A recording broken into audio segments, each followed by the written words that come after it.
श्री गोवर्धन नाथ जी हवेली मंदिर में मुखिया जी का विदाई समारोह। दंबोला कस्बे में स्थित श्री गोवर्धन नाथ जी की हवेली मंदिर में रविवार को मुखिया जी अशोक पंड्या एवं मुखियाणी रमीलाबेन पंड्या का विदाई समारोह का आयोजन किया गया।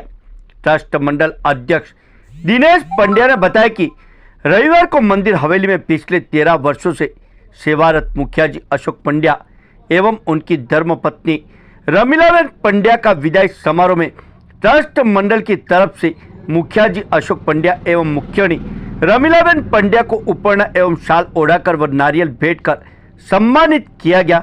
वहीं बताया कि विगत 13 वर्षों से मुखिया जी एवं मुखियाणी जी ने हवेली मंदिर में अपनी सेवाएं दी है। इस दौरान पूर्व ट्रस्ट मंडल अध्यक्ष कन्हैयालाल भट्ट, भानु प्रसाद पंड्या, पंकज पंड्या, अशोक पंड्या, सुरेश पंड्या, गजानन भट्ट, जगदीश भट्ट, गोपाल पंड्या, कनबा निवासी मुकेश पंड्या, रेणुका भट्ट, दत्ता पंड्या, लता पंड्या, वंदना पंड्या सहित मौजूद रहे।